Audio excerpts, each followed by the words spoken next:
Well, good morning, everyone. I'm back in the washes of Zion's Upper East Side again this morning. And I'm just exploring, and I have a couple images that I have noted from a couple days before that I want to try today, so that'll be fun to see if I can make those work. The other day I talked about graffiti and people leaving signs of their presence and their passing. But this is one that's just bewildering. I don't know if you can see this, but some group of people or someone have built dozens of cairns in this little section of the Slot Canyon. Unbelievable. It's almost like it was a cairn building workshop or something. Not sure why everyone would do this and then leave it this way. Kind of spoils the wilderness experience and the natural beauty when the hand of man is so obviously intruding here. Just one more sign of the pressure that Zion's getting and how many folks are here, and I guess maybe in some way a little bit of a disregard for the natural experience and leaving it like you found it, and maybe not thinking about what other people will experience when they come along and encounter what you've created and left here. I'm going to keep moving and start looking for those images that I have marked and hope to be able to accomplish in today or the coming days. It's always a beautiful morning when you can walk these washes by yourself here in Zion.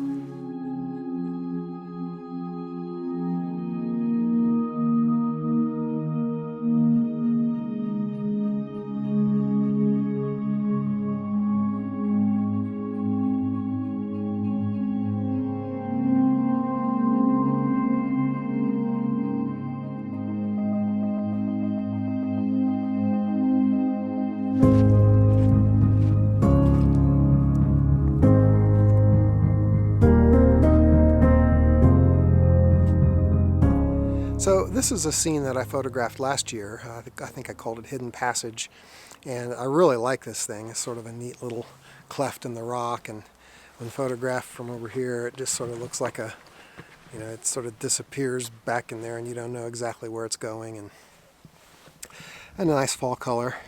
So I thought I'd give it a try again this year, maybe include a little more of the color, and it hasn't really turned. It's not even quite as colorful as it was last year, but I kind of like the mix of green and fall color here, so I thought I'd set up and give it a try.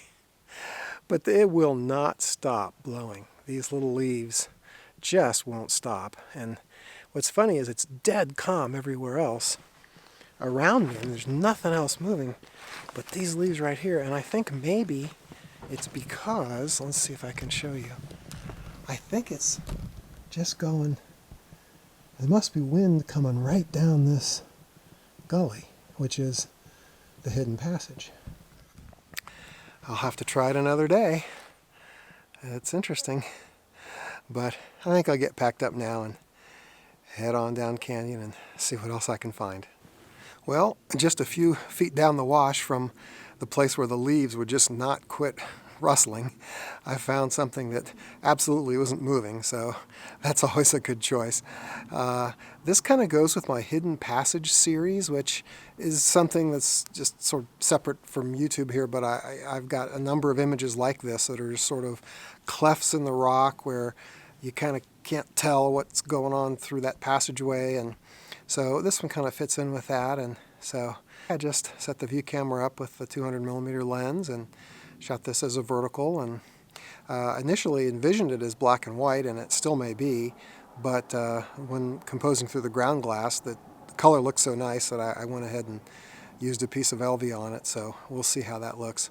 Just another beautiful blue sky day here in Zion, which is just great for reflected light down in these canyons, so just perfect conditions, and generally dead calm except for that last one I was trying to work on. So it's beautiful to be here, and I look forward to seeing what I can find around the next corner.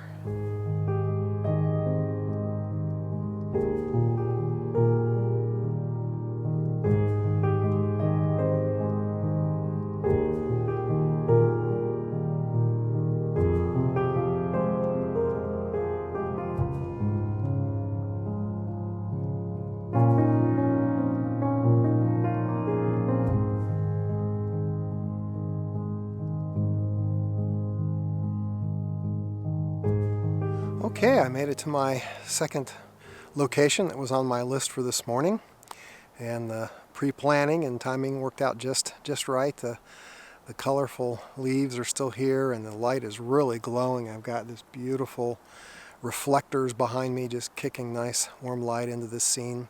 So it's just a couple of really pretty trees and this log leading in, and so and a little bit of a wash, or sorry, the hillside beyond.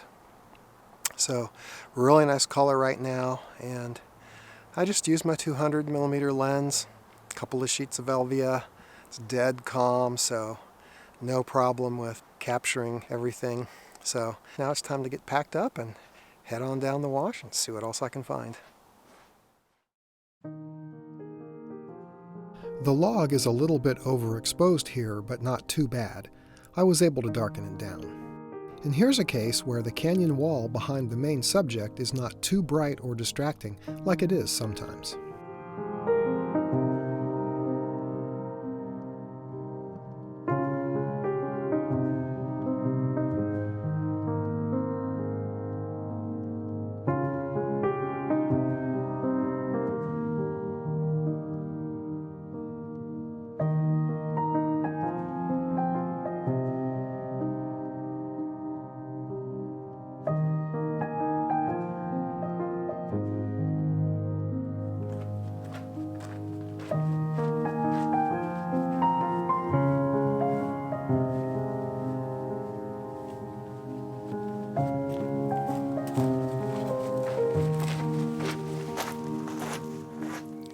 Well, I made it to the spot that yesterday I said would be kind of a surprise today, to rephotograph a little subject that I'd found many years ago and had photographed with my small digital camera. And so I wanted to come back and try it with film. And I had no idea. I knew it was in the Zion Washes, but I had no idea where it was. And so I just stumbled across it yesterday. And so today came back with the view camera and have set up and rephotographed this. It's just a beautiful little heart-shaped depression in a rock in the wash, and it's just situated under some maples that it's like a little bowl, and it seems to catch the fall leaves as they come off the trees, and so it's just a really special little figure. And I think the first time I photographed it, I called it Heart of the Canyons, because it kind of has a little heart shape to it. Now, one thing I noticed yesterday is that heart shape is less prominent now. Almost made me think it's not the same place, but I think it is the same. But I just think that there's so much erosion that happens every year as the flash floods go through here, that the more prominent shapes that made it look really like a heart are much more subdued now. And so that's kind of sad, but that's just the natural progression of things here as they take place. Now, one photographer I know, and is actually the only other photographer I've ever seen publish a photograph of this subject, I spoke to him about it, and he said that this little subject is not always above ground. In other words, the way these washes go in the flash floods as the gravel and rocks move through, sometimes this thing is actually covered up. He's been back through, and you remember where it was, and it's just not, it's not above ground. And so anyway, I was really thrilled to find it yesterday and work on this again. So that's a fun little subject to work on, and I'm excited about it. One thing that I did have to do, or at least I tried a little bit of focus stacking.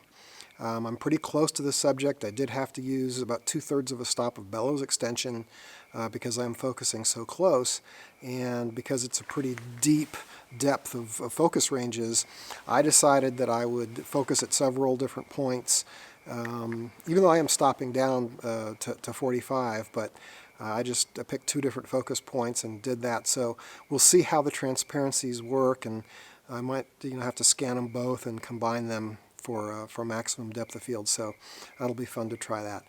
All right, well anyway, that's it for this subject, and I'm going to pack up and head on down the wash and see what else I can find. Here are the 2 focus stack images. On one, I focused down here at the bottom, the farthest point from the camera. The other I focused up higher around the edges of the composition. Combining those two in Photoshop seemed to carry the focus well.